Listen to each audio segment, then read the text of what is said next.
एक तरफ भारत के प्रधानमंत्री नरेंद्र मोदी हैं जो ग्लोबल लेवल पर भारत को पावरफुल बनाते जा रहे हैं, जिनके सामने अंतर्राष्ट्रीय अवार्ड्स की झड़ी लगी हुई है, लाइन लगी हुई है। मुस्लिम देश भी अपने यहां का हाईएस्ट अवार्ड अगर किसी को देते तो नरेंद्र मोदी। जिस देश में जाते हैं वहां का सर्वोच्च सम्मान से उन्हें नवाजा जाता है। दूसरी तरफ भारत का पड़ोसी पाकिस्तान है, जिसकी अंतर्राष्ट्रीय बेइज्जती का चैप्टर ही खत्म होने का नाम नहीं ले रहा। पहले चैंपियंस ट्रॉफी में हार गया, फिर अमेरिका ने पाकिस्तानी राजदूत को वीजा होने के बाद धकिया के वापस भेज दिया के बाद निकलो यहां से, और अब ट्रेन हाईजैक। इसको लेकर भयंकर चीचा लेदर पाकिस्तान की हो रही है। घनघोर बेइज्जती तक तो ठीक है क्योंकि पाकिस्तान को इसकी आदत बनी हुई है, लेकिन सबसे गंभीर मसला तो 500 यात्रियों से भरी ट्रेन के हाईजैक होने का है, जिससे पूरी दुनिया में हड़कंप मचा हुआ है। बलूच लिबरेशन आर्मी यानी बीएलए ने ट्रेन हाईजैक का पहला वीडियो जारी कर दिया है। इस वीडियो में दिख रहा है कि एक रेतीले पहाड़ी इलाके से ट्रेन गुजर रही है। आप तस्वीर देखिए, इसमें जो आपको हिस्सा दिख रहा है छोटा सा, यही वो ट्रेन है। और तभी ट्रेन के इंजन के पास पटरी पर एक धमाका होता है। ये देखिए ब्लास्ट। दूर पहाड़ी पर बैठे बीएलए फाइटर ने ट्रेन पर हमला किया। इस वीडियो में आगे और क्या क्या है उसको पूरी डिटेल में आज आपको दिखाऊंगा। अभी दुनिया पाकिस्तान से यह जानना चाह रही है कि ट्रेन से बंधकों को छुड़ाने के लिए तुम्हारे पास क्या प्लान है, यात्रियों की हालत कैसी है, बंधक छूटेंगे कब। इन सवालों के जवाब पाकिस्तान को देने चाहिए, लेकिन जवाब देने की बजाय पाकिस्तान बात को घुमा फिरा रहा है और रेस्क्यू ऑपरेशन के बीच में ही उसने अपनी नाकामी का ठीकरा भारत पर फोड़ दिया। पाकिस्तान कह रहा है कि भारत के प्रधानमंत्री नरेंद्र मोदी ने ट्रेन हाईजैक करा दी है ये वाली। सिर्फ इतना ही नहीं, पाकिस्तान ने अपनी इस फर्जी कहानी में अलग लेवल का मिर्च मसाला लगाया। पाकिस्तान यह भी कह रहा है कि भारत ने तालिबान की मदद से ट्रेन हाईजैक कराया है। मतलब जो मन में आ रहा है पाकिस्तान अनाप शनाप बक दे रहा है। तालिबान के सत्ता में आने पर यही पाकिस्तान कह रहा था ना कि अब तो अफगानिस्तान से भारत के पैर हमेशा के लिए उखड़ गए। अब तुम्हारा मूड आया तो तुम कह रहे हो कि अरे नहीं नहीं, भारत तो तालिबान से मिलकर हमारे यहां जो है सबसे बड़ा कांड कर रहा है।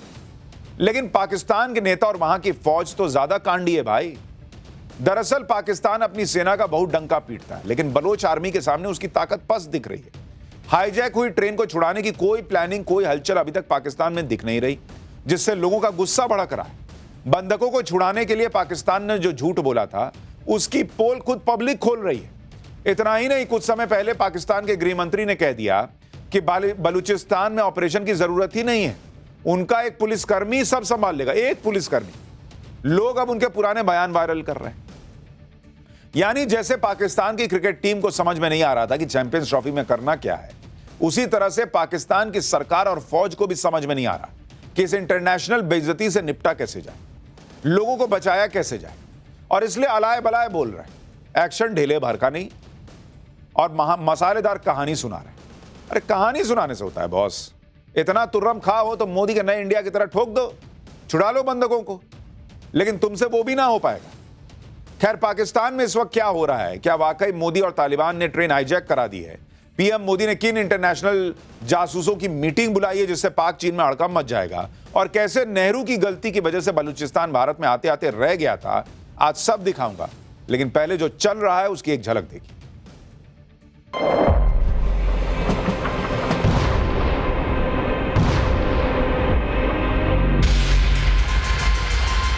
China, you came here without our consent, supported our enemies.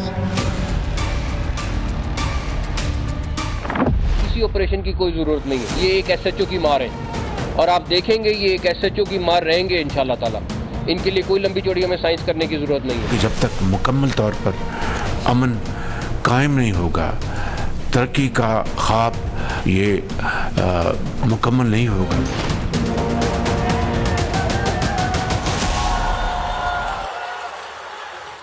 Train hijack जैसी गंभीर घटना पर भी पाकिस्तान के हुक्मरान कैसे कॉमेडी शो कर रहे हैं, उसकी पूरी डिटेल आपको दिखाऊं। उससे पहले ट्रेन हाईजैक का यह वीडियो देखिए। बलूच लिबरेशन आर्मी की तरफ से जारी इस वीडियो में ट्रेन में धमाका होता दिख रहा है। आप तस्वीर देखिए इसको। धमाके के बाद ट्रेन एक जगह पर रुक जाती है और ट्रेन के किनारे बंधकों को बिठाया हुआ, ये देखिए, वो जो आसपास भीड़ दिख रही है यही वो बंधक है जिनको वहां बैठाया हुआ है। मतलब पब्लिक जो देख रही है वीडियो वो कह रही कि यार ये तो हमारे यहाँ शोले के जमाने में होता था, पुरानी फिल्मों में होता था, कैसे धमाका करके ट्रेन रोक ली और हाईजैक कर ली। ये पाकिस्तान कहां फंसा हुआ है जी? ये सब भी हैंडल नहीं हो रहा क्या उससे? लेकिन सच यही है कि उससे नहीं हैंडल हो रहा है। पाकिस्तान में अभी बहुत गंभीर हालत है। एक ट्रेन जिसमें करीब 400 से 500 लोग बंधक हैं, उन्हें छुड़ाने की चुनौती है, उनकी जान खतरे में है। लेकिन पाकिस्तान के नेता से लेकर सेना तक हर कोई अलग अलग लेवल का तमाशा कर रहा है, जबकि उस ट्रेन में पाकिस्तानी सेना के अफसर और जवान तक बंधक है। बलोच आर्मी ने जो ताजा बयान जारी किया है उसमें बताया है कि पाकिस्तान के सिक्योरिटी फोर्सेस से जुड़े 200 लोग अभी भी उनकी कैद में हैं। आपको एक एक करके बताता हूं कि इन बेहद गंभीर हालात से निपटने के लिए पाकिस्तान कर क्या रहा है। आप सुनेंगे तो माथा पीट लेंगे बॉस। सबसे पहले पाकिस्तान की सेना की करतूत के बारे में सुनिए। ये लोग रेस्क्यू ऑपरेशन चलाने की बजाय फेक न्यूज का ऑपरेशन चला रहे हैं। दरअसल कल रात को खबर आई कि बलूचिस्तान लिबरेशन आर्मी और पाकिस्तान की सिक्योरिटी फोर्सेस के बीच फायरिंग शुरू हो गई। पाकिस्तान में सबको लगा कि भाई उनकी आर्मी अब पहुंच गई, अब छुड़ा लेंगे बंधकों को। इसके कुछ देर बाद वीडियो भी आ गया जिसमें बंधकों से भरी एक मालगाड़ी बलूचिस्तान के कच्ची जिला में पहुंची। पाकिस्तान की तरफ से दावा किया गया कि बलोच आर्मी से इंटेंस गन फाइट के बाद सिक्योरिटी फोर्सेस ने 155 लोगों को छुड़ा लिया और बलोच आर्मी के 27 लोगों को मार दिया। अब पाकिस्तान की सेना की तरफ से जो कहानी गढ़ी गई उस पर पाकिस्तान की आवाम ने भरोसा कर लिया। भाई उनको लगा होगा ऐसे मौके में कोई झूठ थोड़ी बोलेगा। उनके सामने बंधकों के छूटने की तस्वीरें थी, लेकिन पाकिस्तान के इस प्रोपेगेंडा की पोल कुछ ही देर में खुल गई, क्योंकि बलोच आर्मी ने एक बयान जारी कर दिया जिसमें बताया कि उन्होंने खुद से महिलाओं, बच्चों और बुजुर्गों को छोड़ा है। मतलब कोई पाकिस्तान की आर्मी ने नहीं छुड़ाया था, वो बलोच लोगों ने छोड़ दिया, बलोच आर्मी ने छोड़ दिया कि भाई बुजुर्ग, महिलाओं और बच्चों को छोड़ना चाहिए, तो मानवता की बात है। बलोच आर्मी ने कहा कि उन लोगों से उनकी कोई दुश्मनी नहीं थी तो छोड़ दिया। बलोच आर्मी ने कहा कि पाकिस्तान की तरफ से गन बैटल की बात एकदम झूठी है, उनका एक भी व्यक्ति ना घायल हुआ ना मरा है। पाकिस्तान की सेना अपनी हार छिपाने के लिए यह झूठ बोल रही। मतलब जैसे पाकिस्तान भारत से लड़ता है तो अपने सैनिकों तक को स्वीकार नहीं करता कि मेरे लोग थे, करगिल में यही किया था। अब यहां भी छीछा लेदर हो रही है तो झूठ बोल दो। गजबी देश है भाई। अब पाकिस्तान की स्टेट मशीनरी कह रही थी कि उनसे भीषण लड़ाई में बंधकों को छुड़ाया, बलोच आर्मी ने इससे इनकार किया। अब सच क्या है इसका खुलासा तो उन वीडियो से भी हो गया जो लोग ट्रेन से छूट कर आए हैं। उसमें से ज्यादातर बच्चे, महिलाएं और बुजुर्ग हैं। तब कोई ऑपरेशन चलाकर बंधक छुड़ाए जाते तो उसमें सिर्फ महिलाएं और बुजुर्ग नहीं होते ना भाई। तुम लड़ के छुड़ाए हो तो खाली महिलाएं और बुजुर्ग छुड़ा पाए, बाकी किसी जवान आदमी को नहीं छुड़ा पा रहे हो। ऐसी स्थिति तभी होती है जब उन्हें खुद से छोड़ा गया। और जो लोग ट्रेन से छूट कर आए वो खुद बता रहे हैं कि बलूचिस्तान लिबरेशन आर्मी ने उन्हें जाने दिया। सुनिए, पब्लिक अपने यहाँ की खुद की फौज को एक्सपोज कर रही है। सर हम लोग को छोड़ दिया, फिर बोला आप लोग जाएं भाई, अपना रास्ता पकड़े, निकलते जाए, आप लोग के साथ दुश्मनी नहीं है। हमने कहा कि आप लोग नीचे उतरे, लोग नहीं उतर रहे थे, मैं अपने बच्चों को लेकर उतर गया। पाकिस्तान की सेना और हुक्मरानों के इस रवैये की वजह से पाकिस्तान की आवाम गुस्से में। भाई जिन लोगों को बलोच आर्मी ने रिहा किया है वो पाकिस्तान के प्रधानमंत्री पर गुस्सा उतार रहे हैं। एक पीड़ित महिला को सुनिए, फिर पाकिस्तान की भयंकर बेइज्जती का एक और वीडियो दिखाता हूं। किस नाम का वजीर आला वो? हमें मरवाने के लिए वजीर आला बना हुआ है। वो तो बड़े प्रोटोकॉल से जाता है, वो पूरी सड़कें बंद, पूरी गाड़ियां बंद, मारने के लिए हम पंजाबी रह गए। इसी गुस्से को देखते हुए पाकिस्तान की मीडिया पर राजनेताओं को घेर रही है और पूछ रही कि क्या मुर्गियों से भरी कोई ट्रेन थी जो इतना नॉर्मल बिहेव कर रहे हो तुम लोग। सुनिए इस सवाल पर पाकिस्तान के प्रधानमंत्री के सलाहकार राणा सनाउल्लाह क्या कह रहे हैं। ऐसे लग रहा है जैसे कोई मामूली सा कोई वाकया हुआ है, कोई मुर्गियों की बड़ी भरी ट्रेन थी जिसको किसी ने उचक लिया है, उसमें 425 इंसान नहीं है। गवर्नमेंट कहाँ पे है? ये बिजनेस एज नॉर्मल क्यों चल रहा है? इंटीरियर मिनिस्ट्री कहाँ पे है राणा साहब? नहीं तो इंटीरियर मिनिस्टर को अगर वहाँ पे भेज भी दिया जाता तो वो वहाँ पे जाके क्या करते? वो वही करते जो यहाँ पे बैठे कर रहे हैं, कुछ नहीं हो रहा। नहीं देखें, मीडिया कंजम्पशन के लिए तो कोई जो मर्जी करे और जो मर्जी कोई कहे उस पे ऊपर तो कोई रोकथाम नहीं हो सकती। लेकिन इंटीरियर मिनिस्टर यहाँ पे एक प्रेस कॉन्फ्रेंस कर देते, को और 2-4 जो है वो इश्यूज़ के ऊपर बात कर देते, तो मामला ये है कि उससे वहाँ पे जो सूरत हाल है, मौके पे जो सूरत हाल है, उसे तो कोई फर्क नहीं राणा साहब। गवर्नमेंट्स को आप ऐसे लोग थोड़ा सा आपको प्रोग्राम के लिए जो है वो एक अच्छा मसाला जो है वो दस्तयाब हो जाता। पाकिस्तान की सेना इस तरह के झूठ बोलकर न सिर्फ अपना मजाक बनवा रही है बल्कि ट्रेन में मौजूद बंधकों की जान से भी खेल रही और उनका तमाशा पूरी दुनिया देख रही है। पाकिस्तान की तरफ से कार्रवाई के नाम पर सिर्फ 2 वीडियो सामने आए। पहला वीडियो आसमान में उड़ते हेलीकॉप्टर्स का है, जिसके आधार पर दावा किया जा रहा है कि पाक फौज बीएलए के खिलाफ जबरदस्त हवाई ऑपरेशन चला रही है। दूसरा ये वीडियो जिसमें एक ट्रेन के पीछे खड़े होकर 15-20 जवान जाते हुए दिख रहे हैं। कहा जा रहा है कि ये बलूच लिबरेशन आर्मी के कब्जे से ट्रेन छुड़वाने के लिए गए, बस इसी में छूट जाएगा। लेकिन क्या इतनी बड़ी ट्रेन हाईजैक होने के बाद ऐसे ऑपरेशन लॉन्च होते हैं क्या कि पीछे खड़े होकर लोग चल दिए? अजीब कार्टून देश है भाई, हमको तो समझ ही में नहीं आ रहा है कि कर क्या रहा है। पाकिस्तान की सेना का कांड तो आपने देख लिया, अब वहां के नेताओं की अफलातूनी बातें सुनिए। पाकिस्तान की इंटीरियर मिनिस्टर है मोहसिन नकवी। वो कुछ समय पहले ऐसी शेखी बगार रहे थे कि बलूचिस्तान में तो किसी ऑपरेशन की जरूरत ही नहीं, उनका एक एसएचओ ऐसी हालत को संभालने के लिए काफी। जरा सुनिए इनको। जो दहशतगर्दों ने हमला किया है, बिल्कुल किया है, छुप के किया है ना, सामने आते मुकाबला करते, इंट्रीग करके किया है, कोई मसला नहीं है। मैं आपको ये भी बता दूं, अभी हम ये बात कर रहे थे ऑपरेशन की, किसी ऑपरेशन की कोई जरूरत नहीं है। ये एक एसएचओ की मार है और आप देखेंगे ये एक एसएचओ की मार रहेंगे इंशाल्लाह ताला। इनके लिए कोई लंबी चौड़ी हमें साइंस करने की जरूरत नहीं है। ये तो हालत है पाकिस्तान की भाई, जहां ट्रेन हाईजैक हो जा रहा है लेकिन पाकिस्तानी हुक्मरानों का झूठ खत्म नहीं हो रहा। लेकिन बीएलए किसी मजाक के मूड में नहीं है। उसने साफ कह दिया है कि अगर बंधकों को छोड़ा नहीं गया 24 घंटे के अंदर तो उसके कब्जे में 214 बंधकों की मौत का जिम्मेदार वो नहीं हो। बीएलए ने धमकी दी है कि अगर कोई भी सैन्य कार्रवाई की गई तो उसका जोरदार तरीके से जवाब दिया जाएगा। बीएलए कह रहा है कि जब तक बलूचिस्तान के राजनीतिक कैदियों की रिहाई नहीं होगी तब तक बंधक नहीं छोड़े जाएंगे। बीएलए ने डिमांड रखी है कि बलूचिस्तान में चीन और पाकिस्तान के सीपेक प्रोजेक्ट पर तुरंत रोक लगाओ। बीएलए चेतावनी दे रहा है कि जल्द से जल्द चीन बलूचिस्तान का पूरा इलाका खाली कर दे।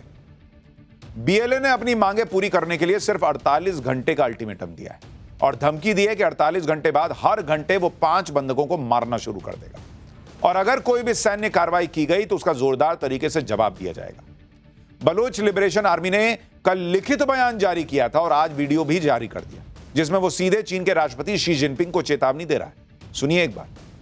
China, you came here without our consent, supported our enemies, helped Pakistani military in wiping our villages. But now it's our turn. Baloch Liberation Army guarantees you that CPAC will fail miserably on Baloch land. President Xi Jinping, you still have time to quit Balochistan, or you will witness a retaliation from Baloch sons and daughters that you will never forget. General Aslam Baloch's mission will continue. Baloch army चीन पर क्यों भड़की हुई है, इसकी वजह भी आपको बताता हूं। दरअसल पाकिस्तान में चीन ने बहुत तगड़ा निवेश किया हुआ है। अरबों डॉलर से सीपेक यानी चाइना पाकिस्तान इकोनॉमिक कॉरिडोर बन रहा है। चीन ने सीपेक में 5 लाख करोड़ रुपए फूंक दिए। बलूचिस्तान में सीपेक प्रोजेक्ट और ग्वादर पोर्ट है, यहां चीन अरबों डॉलर का निवेश करके फंसा हुआ है। बलोच समूह लगातार चीन के प्रोजेक्ट पर अटैक कर रहे हैं। ग्वादर पोर्ट चीन के सीपेक का एंट्री पॉइंट है। ग्वादर पोर्ट पर भी बलोच संगठन हमला कर रहा है। कई चाइनीज नागरिकों को भी निशाना बनाया गया है। अब तक चीन को सैकड़ों करोड़ का नुकसान ऑलरेडी हो चुका है। बलोच लिबरेशन आर्मी पहले से यह कहती रही है कि चीन पाकिस्तान को अपनी कॉलोनी बना रहा है। बलूचिस्तान के सारे संसाधनों पर चीन कब्जा कर रहा है। बलोच संगठन जिस तरह से हमले तेज कर रहे हैं उससे चीन को तगड़ा झटका लग रहा है और चीन अपने नुकसान की भरपाई पाकिस्तान से करेगा। इसी वजह से पाकिस्तानी पीएम शहबाज शरीफ की सांसें अटकी हुई हैं कि भाई चीन पैसा मांग लेगा, देंगे कहां से, हम तो खुद उधार मांग के देश चला रहे हैं। यानी पाकिस्तान की हालत टाइट है। ट्रेन हाईजैक है और पाकिस्तान को समझ नहीं आ रहा कि करें तो करें क्या। पाकिस्तान के हाथ पांव फूल रहे हैं और जनता के सामने अपनी नाकामी छुपाने के लिए पाकिस्तान ने अब भारत पर आरोप लगा दिया। पाकिस्तानी पीएम शहबाज शरीफ के सलाहकार राणा सनाउल्लाह कह रहे हैं कि भारत ने ट्रेन हाईजैक करवा दी। सुनिए राणा सनाउल्लाह को, फिर बताऊंगा कि पाकिस्तान को पीएम मोदी से इतना डर लगता क्यों। जी इंडिया कर रहा है, इसमें तो कोई शक ही नहीं है। मतलब बैकिंग की बात आप कर, ठीक। और उसके बाद उनको सेफ हेवन जो है वो अफगानिस्तान में मुहैया है, वहाँ पे वो बैठ के हर किस्म की प्लानिंग करते हैं। ये पाकिस्तान दुश्मन लोग हैं, ये इसमें तो अब कोई दूसरी राय नहीं है। ये कोई सियासी मसला नहीं है, उनका कोई सियासी जो है वो एजेंडा भी नहीं है। यानी मतलब कुछ भी बोल दे रहे हैं ये लोग। पीएम मोदी के नाम से पाकिस्तान में दरअसल हंगामा मच जाता है। पाकिस्तान की सरकार को तो सपने में भी मोदी डोभाली दिखते होंगे। हर समय ये डर लगा रहता होगा कि पता नहीं अब मोदी क्या करने वाले हैं, कुछ सर्जिकल स्ट्राइक ना हो जाए, कुछ और ना हो जाए। आप देखिए कि पिछले कुछ समय से पाकिस्तान में जो भी हुआ उसके पीछे पाकिस्तान ने पीएम मोदी को ही वजह बताया हर बार। पाकिस्तान में पिछले 2 साल में 20 आतंकी मारे गए। एक तो मरने वाले आतंकी हैं, फिर भी पाकिस्तान कह रहा है कि ये सब भारत करवा रहा है। पीओके में हजारों लोगों ने सरकार के खिलाफ आंदोलन किया, पाकिस्तान ने कहा कि भारत सब करवा रहा है। बलोच विद्रोहियों के लगातार हमले के पीछे पाकिस्तान ने भारत का हाथ बता दिया। पाकिस्तान यह भी कहता है कि तालिबान के साथ मिलकर भारत पाकिस्तान के खिलाफ साजिश कर रहा है। खैबर पख्तूनख्वा में सरकार विरोधी विद्रोह के पीछे भी भारत का हाथ बताता है। और तो और भारत के अड़ने की वजह से ही चैंपियंस ट्रॉफी का फाइनल पाकिस्तान में नहीं हो पाया, ये भी रोना रोता है। मतलब पाकिस्तान का हाल यह है कि जो हो रहा है ना, वो नरेंद्र मोदी की वजह से हो रहा है, भारत की वजह से हो रहा है। सेम यहां जैसे अपने यहां होता है कि सब मोदी जी ने करवा दिया, वहां भी सब मोदी जी ने करा दिया, चल रहा है। दरअसल पाकिस्तान घबराया हुआ रहता है कि भारत कुछ करने वाला है, उसको हर वक्त डर लगता है। और अब ट्रेन हाईजैक होने के बाद पाकिस्तान को लग रहा है कि भारत पाकिस्तान के टुकड़े करवा देगा। पाकिस्तान का यह डर लाजमी भी है, क्योंकि जम्मू कश्मीर के पूर्व डीजीपी एसपी वैद्य भी कुछ ऐसा ही इशारा कर रहे हैं। कह रहे हैं कि पाकिस्तान में कुछ करने की जरूरत ही नहीं है, वो अपने आप टूट जाएगा। एक बार एसपी वैद्य को सुनिए, फिर बताऊंगा कि कैसे मोदी सरकार के एक्शन से पाकिस्तान फिर कांपेगा। Pakistan is at the brink of breaking. In fact, a few days back, all the terror outfits of Balochistan and Sindh have got together and they are challenging the sovereignty of Pakistan government and Pakistan army. I will not be surprised if Pakistan breaks into 4 pieces.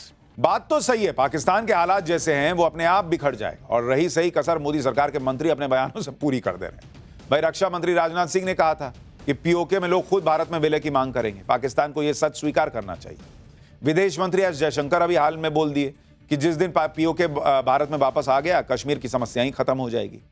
अगर इस तरह की बातें हो रही हैं कि पाकिस्तान के टुकड़े हो सकते हैं, तो उसकी वजह भी है। पाकिस्तान में जो हालात हैं वो सिविल वॉर की तरफ जाता हुआ दिख रहा है। पीओके में काफी पहले से विरोध प्रदर्शन चल ही रहा है। बलूचिस्तान का हाल आप देख ही रहे हैं, बलोच लड़ाके लगातार आजादी की डिमांड कर रहे हैं। इसके अलावा खैबर पख्तूनख्वा में भी पाकिस्तान के खिलाफ प्रोटेस्ट हो रहा है। यहां तक कि सिंध प्रांत में भी सरकार के खिलाफ प्रोटेस्ट चल रहे हैं। यानी पाकिस्तान चौतरफा विरोध प्रदर्शनों से घिरा हुआ है। इसी वजह से लोग कह रहे हैं कि अगर पाकिस्तान के 4 टुकड़े हो जाएं तो हैरानी नहीं होनी चाहिए। पाकिस्तान में जो इतने विरोध प्रदर्शन हो रहे हैं उसके पीछे की वजह भी आपको जाननी चाहिए। कोई छोटी मोटी वजह नहीं है। मतलब पाकिस्तान का हाल यह है कि कब वो पिज्जा टाइप कट जाए, पिज्जा नहीं आता कटा हुआ फांक फांक, वैसा हो जाएगा। ये हालात पाकिस्तान की सरकार और सेना ने खुद पैदा किए। आप देखिए कि पीओके, बलूचिस्तान, सिंध और खैबर पख्तूनख्वा में सालों से एक जैसे हालात हैं। पाकिस्तानी सेना और पुलिस दोनों ने जनता पर अत्याचार किए, महिलाओं और बच्चों के साथ दुष्कर्म किया, हजारों लोगों का अपहरण।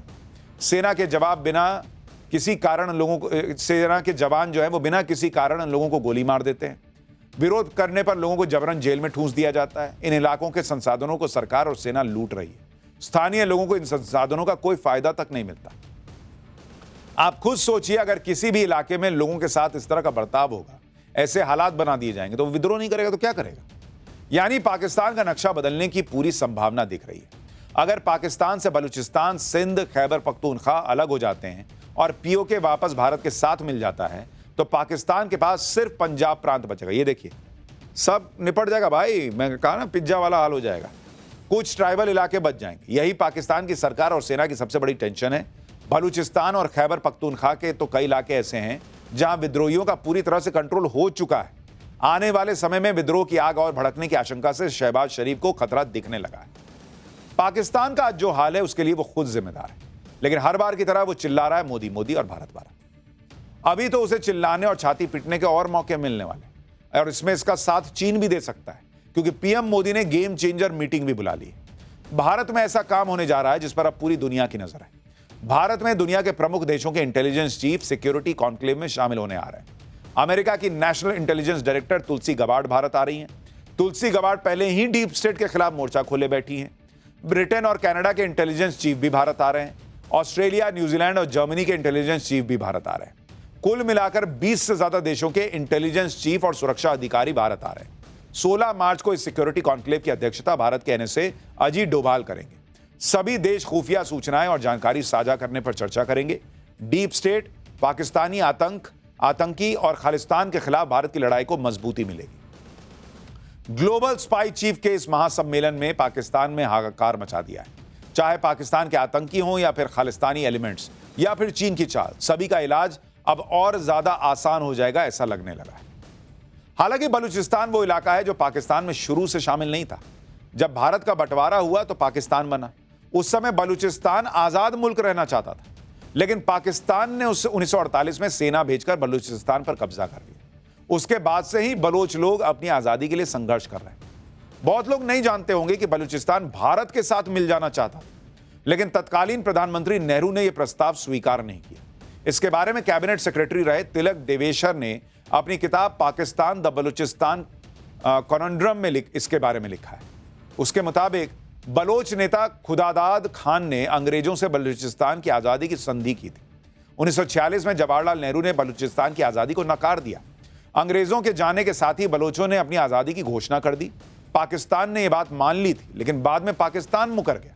1948 में सेना भेजकर पाकिस्तान ने बलूचिस्तान को अपने साथ मिला लिया।